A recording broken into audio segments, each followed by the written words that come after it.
오늘은 하갈과 이스마엘을 내어 쫓으라 라는 말씀을 가지고 하나님의 은혜를 같이 나누어 보도록 하겠습니다.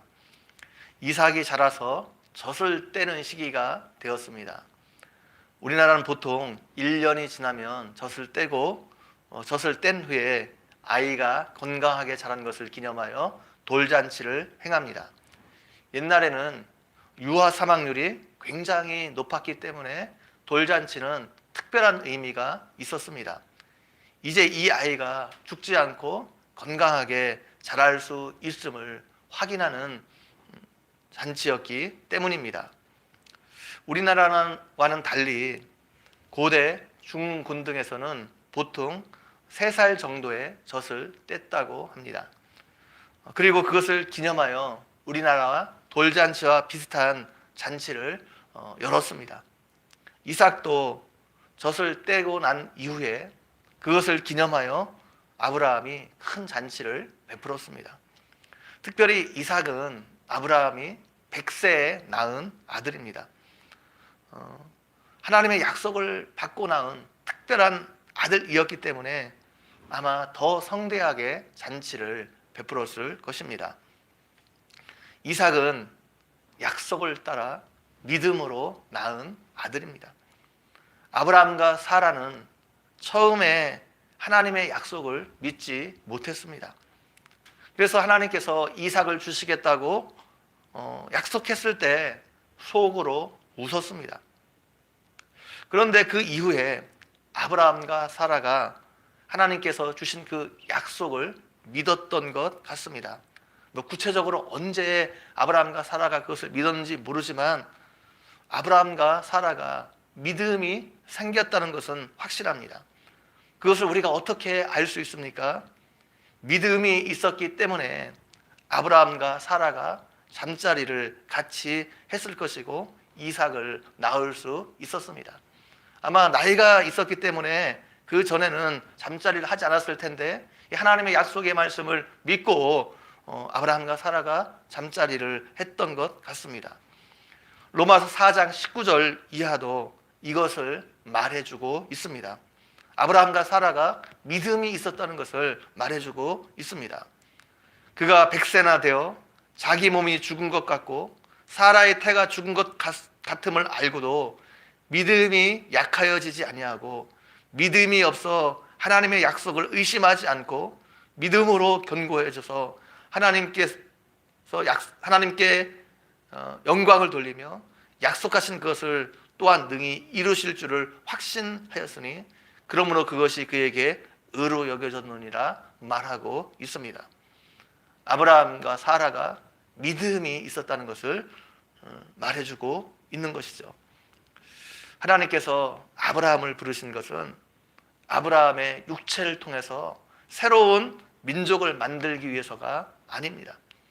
아브라함의 믿음을 통해서 새로운 민족을 만들기 위해서입니다.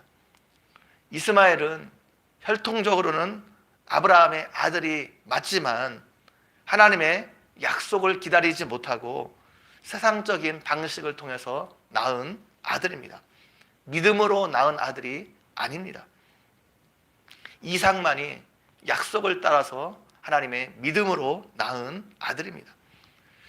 이삭이 젖된 것을 기념해서 잔치할 때 하갈에게서 세상적인 방식으로 얻은 이스마엘이 이삭을 놀렸습니다. 이때 이스마엘의 나이가 15살 정도 되었습니다. 이삭은 이스마엘을 대적할 힘이 없었습니다. 이것을 보고 사라가 아브라함에게 여종과 그 아들을 내어 쫓을 것을 요구합니다. 종의 아들과 내 아들 이삭이 함께 기업을 얻게 할 수 없다는 것입니다. 이 일로 아브라함이 크게 근심하였습니다. 이스마엘도 혈통적으로 보게 되면 아브라함의 아들이기 때문에 그렇습니다.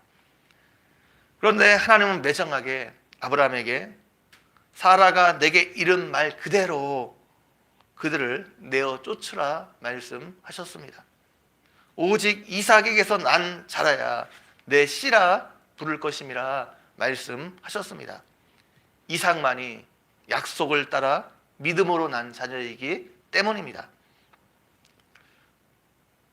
갈라디아서 4장 23절에서 사도 바울은 이스마엘처럼 육체를 따라 난 자가 있고 이삭처럼 약속을 따라 난 자가 있다 말하고 있습니다.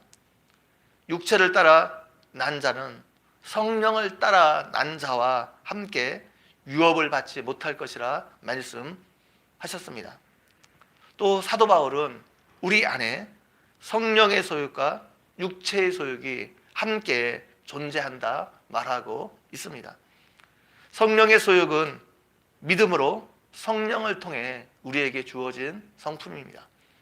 육체의 소욕은 변화되기 어려운 옛 성품을 말합니다. 예수님을 믿고 성령으로 새로운 성품을 소유하게 되었음에도 불구하고 우리 안에는 여전히 옛 성품이 남아 있다 성경은 말하고 있습니다. 이삭과 이스마엘이 아브라함의 가정에 존재했던 것처럼 함께 경쟁했던 것처럼 육체의 소유과 성령의 소유이 우리 안에서 경쟁하고 있다는 것입니다. 그런데 문제는 성령의 소유보다 육체의 소유이 때로는 훨씬 더 강하게 우리를 지배할 수 있다는 겁니다. 이삭의 나이가 3살밖에 되지 않았지만 이스마엘은 15살이나 되었습니다. 힘으로 이삭이 이스마엘을 이길 수 없었습니다. 이것처럼 우리 안에 있는 육체의 소욕이 성령의 소욕보다 때로는 강하게 우리를 지배할 수 있다는 것입니다. 하나님의 말씀에 순종하고 약속을 기다리는 마음보다 내 생각과 내 방식대로 살려고 하는 힘이 훨씬 더 강할 수 있다는 것입니다. 그래서 잘못하면 우리 인생에서 아브라함이 세상적인 방식으로 이스마엘을 얻은 것처럼 육신의 열매를 맺을 수 있다는 것입니다. 하나님의 약속이 아닌 세상적인 방식에 의해서 내 인생에서 잘못된 열매를 맺을 수 있다는 것입니다. 사람들은 인생에서 잘못된 열매를 맺을 때 자신의 환경을 탓할 때가 많습니다. 내가 좀 더 좋은 환경에서 자랐더라면 다른 열매를 맺었을 것이라 생각합니다. 그러나 여러분의 삶에서 맺은 부정적인 열매는 좋지 않은 환경 때문만이 아닙니다. 아무리 환경이 좋지 않아도 여러분이 믿음으로 반응했다면 얼마든지 그 환경을 극복하고 하나님이 원하시는 열매를 맺을 수 있었을 것입니다. 프랑스의 샤를드 푸구라는 수도사는 하나님을 믿는 사람들에게 있어서 가장 어려운 것은 하나님을 믿는 것이고 가장 부족한 것은 믿음의 부족이다 말했습니다. 성도들에게 하나님을 믿는 것이 가장 쉬운 일인 것 같은데 사실은 하나님을 믿는 것이 가장 어려운 일입니다. 믿음으로 산다는 것이 가장 어려운 일입니다. 아브라함도 하나님을 믿지 못해서 이스마엘을 얻었습니다. 하나님께서 아브라함에게 요구하신 것이 그 이스마엘을 내어 쫓으라는 것입니다.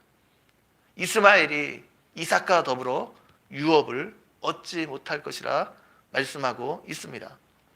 이 말을 오늘날 우리에게 적용하면 세상적인 삶의 방식을 버리라는 것입니다. 육신의 소욕을, 육체의 소욕을 버리라는 것입니다. 하나님의 언약의 말씀을 붙잡고 믿음으로 하나님의 방식에 따라서 이 땅을 살아가라는 것입니다. 그러면 믿음의 열매를, 성령의 열매를 맺을 수 있다는 것입니다. 이 은혜가 여러분 모두에게 있기를 주님의 이름으로 간절히 축원드립니다. 같이 한번 기도드리겠습니다. 하나님 아버지, 오늘도 말씀을 통해서 우리에게 은혜 베풀어 주신 것 너무나 감사합니다. 하나님 아버지, 하나님께서 우리 안에 있는 육체의 소욕을 내어 쫓으라 말씀하시면서 우리의 삶을 성령의 소욕에 따라 믿음으로 살 것들을 하나님의 방식대로 말씀에 따라 순종하며 살 것들을 요구하고 계십니다. 하나님 아버지, 오늘 하루도 육체의 소욕을 따라 사는 것이 아니라 성령의 소욕을 따라 믿음으로 살아감으로 오늘 하루도 성령의 열매를, 하나님 기뻐하시는 열매를 맺는 하루가 될 수 있도록 함께 해주시기를 원합니다. 감사합니다. 예수님의 이름으로 기도 올려옵나이다. 아멘.